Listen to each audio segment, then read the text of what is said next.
ফ্যাসিজমের রাঘব বোয়ালদের বিরুদ্ধে অন্তর্বর্তী সরকারের উদারতা দেখানোর পরিণাম এই কপালপোড়া জাতিকে অনন্তকাল ভোগাবে বলে মন্তব্য করেছেন বৈষম্য বিরোধী ছাত্র আন্দোলনের আহ্বায়ক হাসনাত আব্দুল্লাহ। ২৬ ডিসেম্বর সকালে সামাজিক যোগাযোগ মাধ্যম ফেসবুকে নিজের ভেরিফাইড আইডি থেকে দেওয়া এক স্ট্যাটাসে তিনি এমন মন্তব্য করেন। সচিবালয়ে অগ্নিকাণ্ডের প্রেক্ষিতে তিনি এই স্ট্যাটাস দেন। পোস্টে হাসনাত আব্দুল্লাহ লেখেন, ফ্যাসিজমের অ্যানাবোলারদের বিরুদ্ধে অন্তর্বর্তী সরকারের উদারতা দেখানোর পরিণাম এই কপালপোড়া জাতিকে অনন্তকাল ভোগাবে। হাসিনার ঘি খাওয়া ফ্যাসিস্ট অ্যানাবোলাররাই এখন মানবাধিকারের আলাপ দিয়ে ফ্যাসিস্টদের পক্ষে সিম্প্যাথি গেইন ক্যাম্পেইন চালাচ্ছে। এই ক্যাম্পেইন না থামাতে পারলে আপনি শেষ। আজকে আমলা, আগামীকাল অন্য কেউ। প্রশাসনের প্রাণকেন্দ্র বাংলাদেশ সচিবালয়ের ৭ নম্বর ভবনে ভয়াবহ অগ্নিকাণ্ডের ঘটনা ঘটেছে।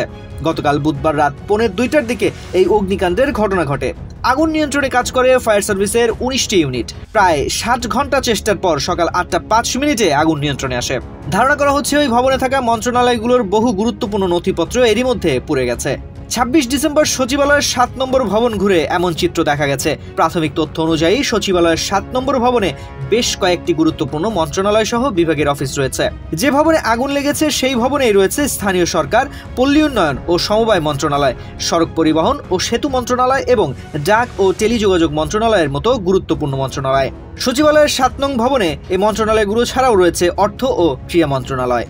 এ ঘটনায় এই মন্ত্রণালয়ের উপদেষ্টা আসিফ মাহমুদ সজীব ভুইয়া হুঁশিয়ারি দিয়ে বলেছেন, আমাদের ব্যর্থ করার এই ষড়যন্ত্রে যে বা যারা জড়িত থাকবে তাদের বিন্দু পরিমাণ ছাড় দেওয়া হবে না। বৃহস্পতিবার সকালে ফেসবুকে দেওয়া এক স্ট্যাটাসে তিনি এ হুঁশিয়ারি দেন।